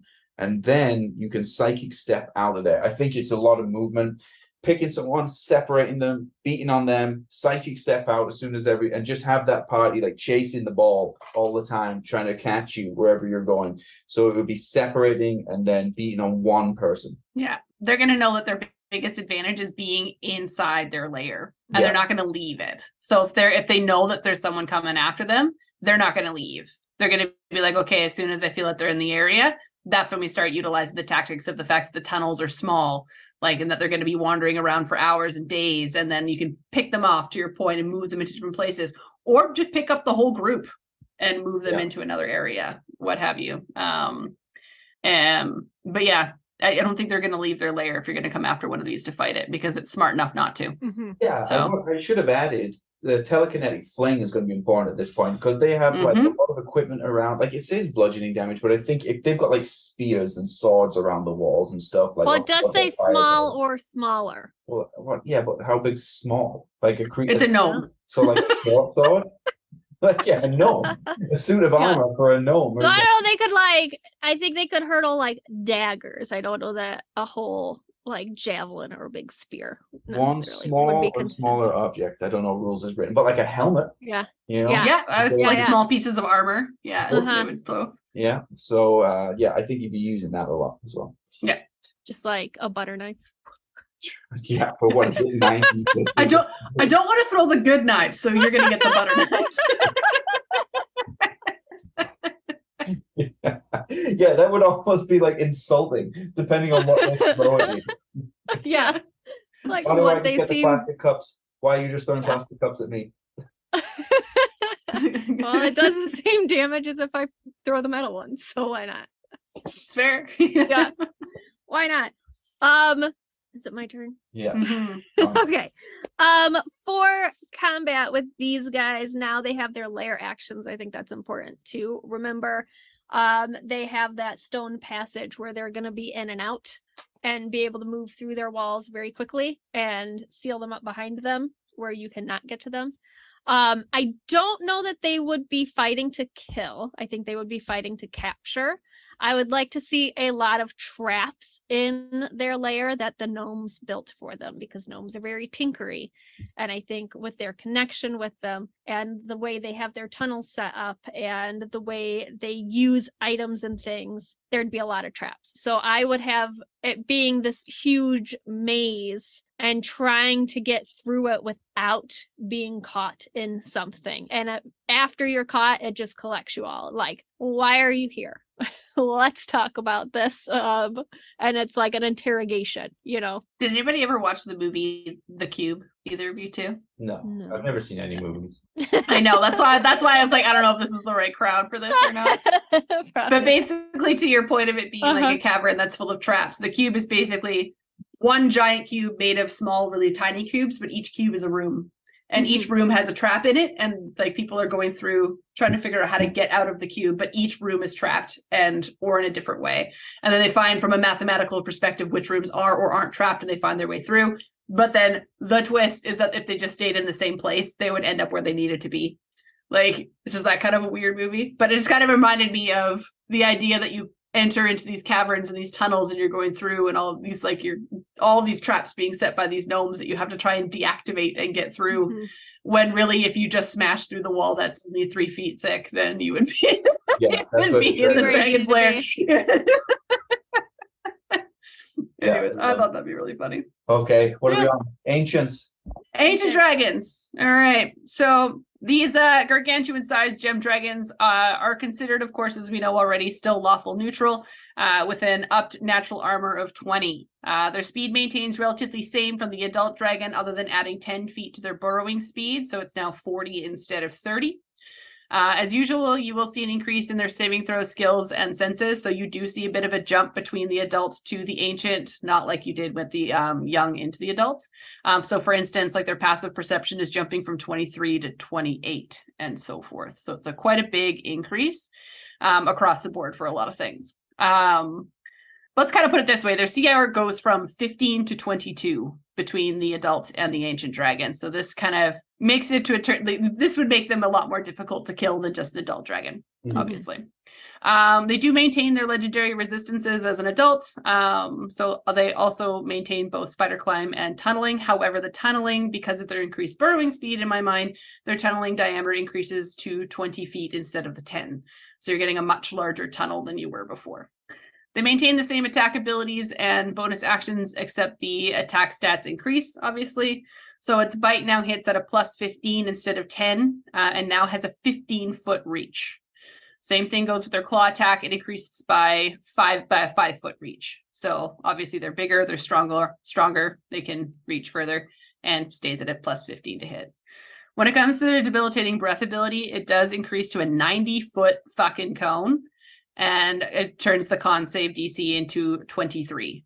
So very difficult to avoid in tiny tunnels. Yeah. Their bonus actions remain the same with basic change shape and psychic step.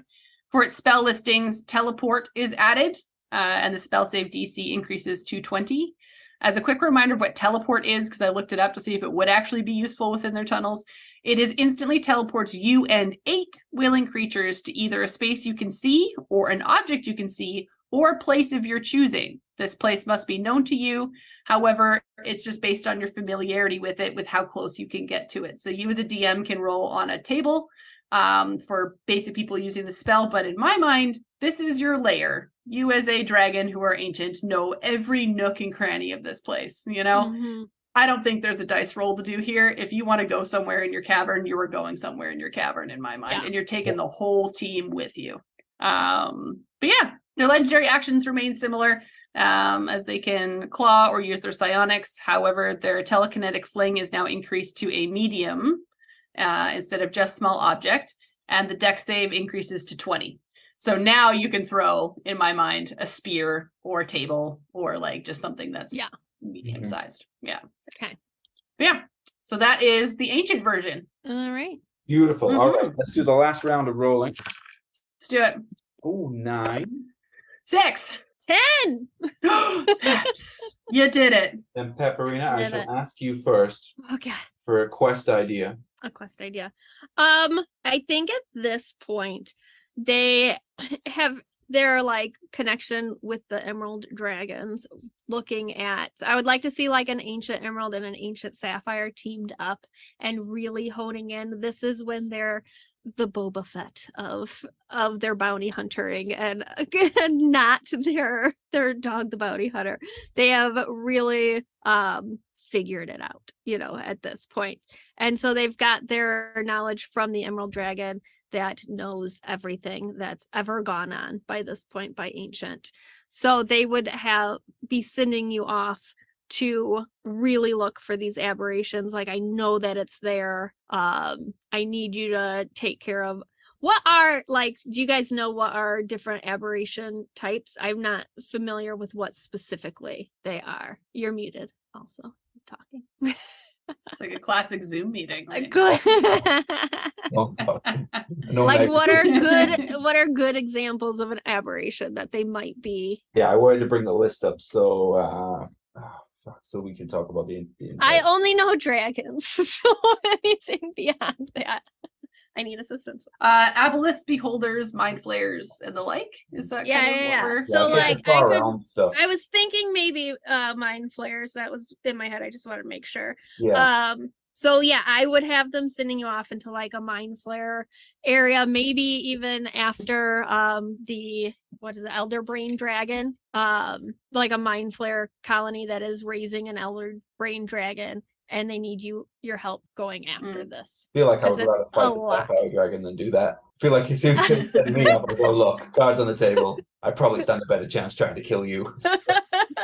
let's just fight here. Yeah, let's fight here.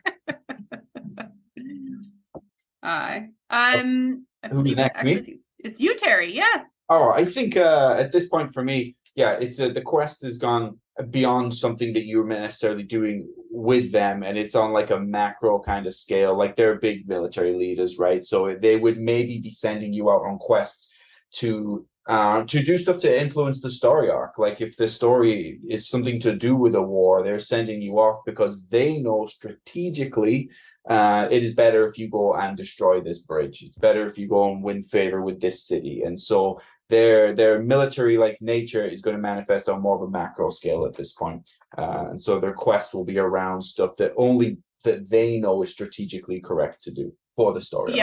Yeah, you would be working with the people that work for the dragon. You would not necessarily be working directly with the dragon, is kind of what I was thinking. So depending on where they exist, like maybe you're part of its horde that are gathering weapons for it. You are its collectors. You are being sent out to go and fight these battles and fight these wars to bring back these very special and majestic weapons. Because they're not going to trust just any cohort with doing it. They're going to send out very specific battlements and troops, and maybe it is you've gotten in its good graces because you retrieved a weapon and gifted it to be able to like get other information. But now it's like, I'm sorry, I can use you to get multiple amazing weapons. Absolutely, I'm going to. Yeah, and if you don't, I'm just going to kill you. Yeah, like kill you so that then they don't have you. Yeah, or they'll send you off to like go and do like negotiation missions or something like that. Yeah. Absolutely. Things that like need to happen but are beneath them. Yeah. So they need or maybe it's like I got way more important things to worry about here, but I do need that taken care of. So this doesn't need to happen. So they're like their gnome commander is the one giving you this. Yeah. And if you do it good, maybe you'll meet the boss. Fair enough. Who's next? Pepperina, was it your quest next, or who didn't go yet? I did. Nope, we're good. Everybody went. Okay. We're on to the next one. Role playing. I like the idea that when they get to the ancient, you weren't first. I'm not first though, so I've been doing this all day at this point. This is the first time I've been first, Terry. Let me have it. Let her have it. Let me have this one.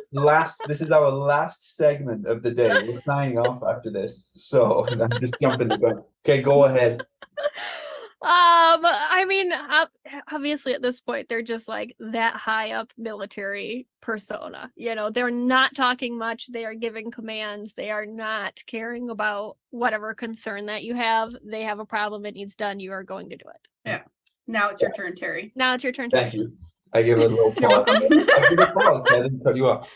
Yeah, I like the idea that when you're working with an ancient Sapphire Dragon, like you can say you're working for the dragon, but it's like you never meet them, right? It's like going, yeah, look, I work for Tim Cook, and they're like, you work in the Apple store, relax. Like you literally, like it should be at that point where you're getting orders, you're receiving things, but from a role-playing standpoint, they're talking through other people essentially, or maybe they're only communicating you through like formal letters with like a letterhead and stuff. I don't think they'd bother with writing letters with all their like psionic powers. You would like there's dictating it. Yeah. Exactly. I mean, when you have like a message in your head, go do this thing. Like when you turn 100 years old, you're supposed to get a letter from the Queen. Obviously, not anymore. But I don't think she's writing it out. She's got enough to do. It's very fair. I feel like though, if you were to actually get to speak to one of them within their lair or like within the vicinity of their stuff, because they have such organized and like eclectic collections. I feel like you would find them in their library, and they would be they have all of these notebooks and readings of all these ancient amazing weapons and have such a rich knowledge of history and battles. So if you were to get to speak to one and you are from a specific clan or from a specific battlement that existed, they would know everything about it. Yeah. Right. Mhm. They would Yeah. be like, oh, I know your grandfather, or like I mean, at this I met point, this person, right? Their history is a +12 at this point, so Yeah, so they're gonna know more about your tactical family than you do if you are a Yeah. barbarian. They're gonna Yeah. be like, no, oh, I've seen that symbol before. And they're gonna grab a Yeah. book and be like, this is where your family is from. This is your grandfather. This is your blah blah blah blah blah. they have your entire family tree. Well, that's the thing. I feel like that's a good way to implement good role play for your fighting characters, because they probably don't know that information about their historical family. And they'd be like, well, no, like your family is not from this place. Your family is from this place, actually. Let me show you a map of where you're actually from. Yeah. And they'd be like, what?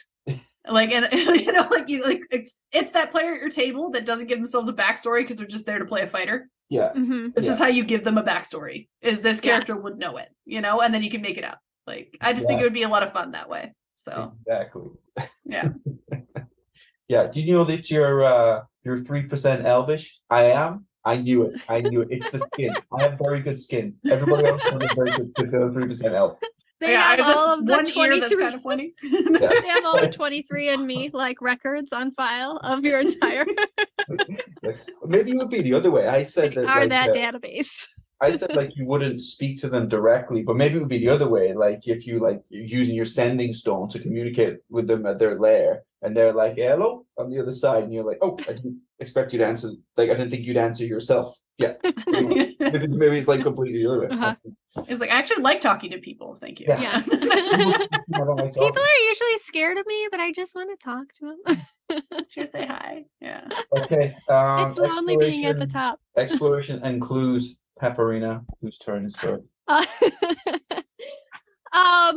think at this point, like, you're being summoned to them. Yeah. Like, they need you for a reason. I don't know. I mean, there's obviously the regional effects and that kind of thing that you would start to notice, the Sapphire and that. But I think you are just going to be summoned to them because they need you. So, like, a gnome is just going to come up and be like, you have been summoned. By court order, you would need to be at this place at this time. Yeah. Please do, or I will die. Like they're serving you like a summons or something like that. This would happen at like a really inconvenient, like embarrassing time. Like just the worst possible time for somebody to hand you a brown envelope. Yeah.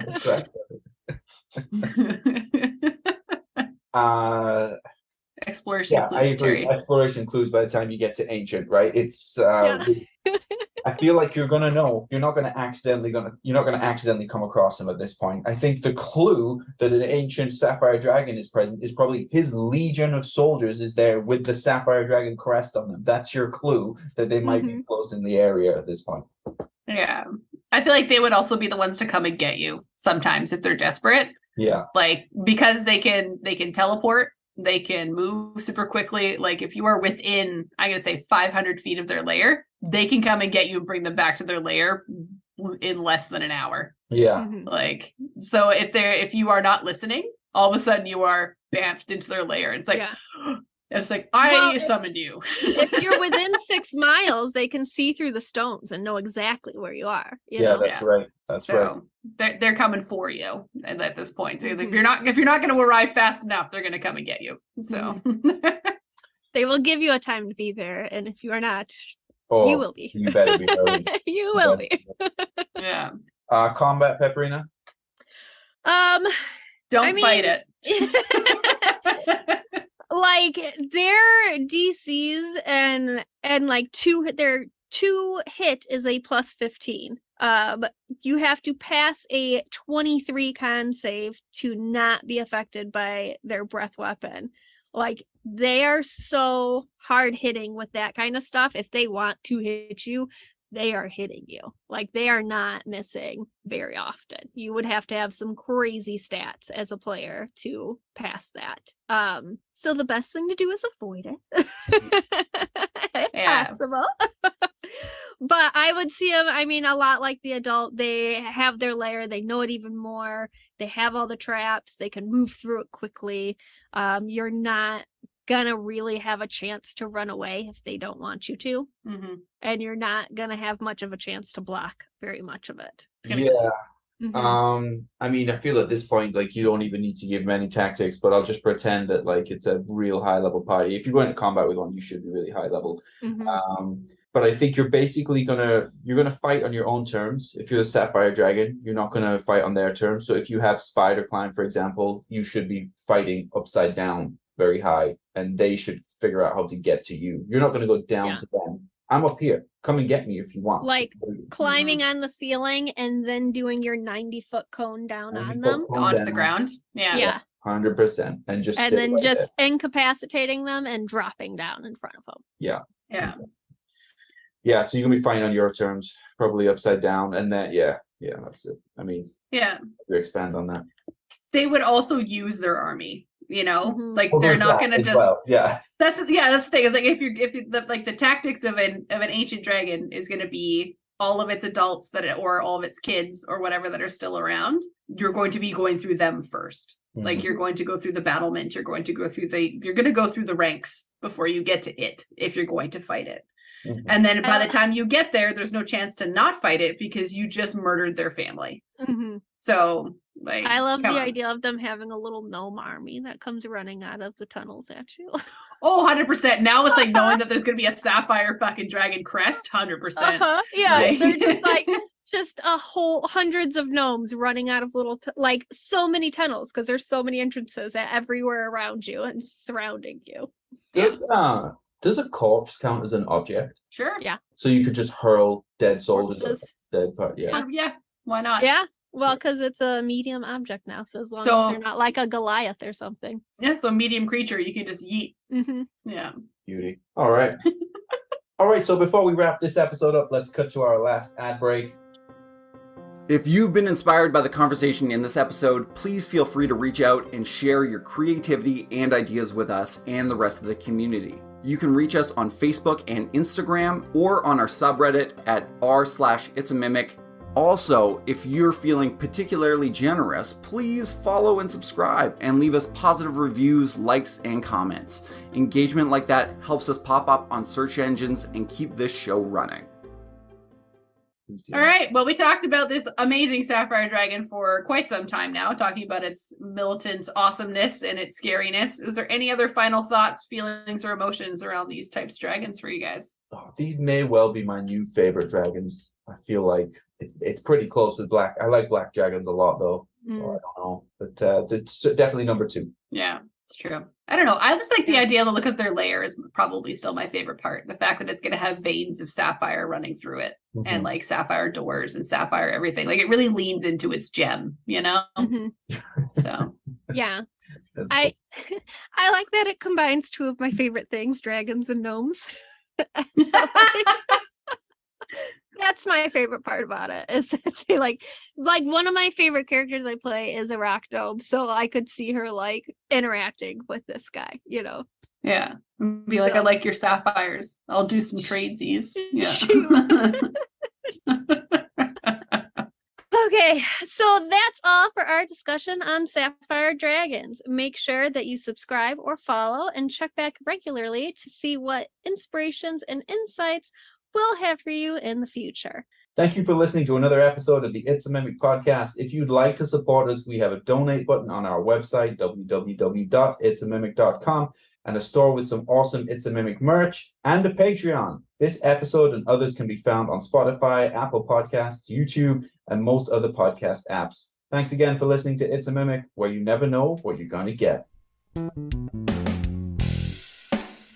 This has been an It's a Mimic production. Please check the show notes for this episode to see links, time codes, and credits. And don't forget to reach out and share your own inspirations.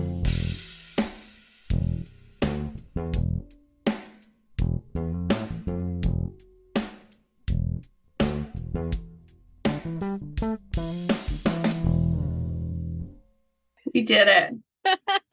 We did it. Good job, guys. Did it. Okay, I'll get the audio off to Adam. Thanks. Okay. Enjoy the rest of your weekend. Are you signing us out with the Thunder from Down Under dance, Terry?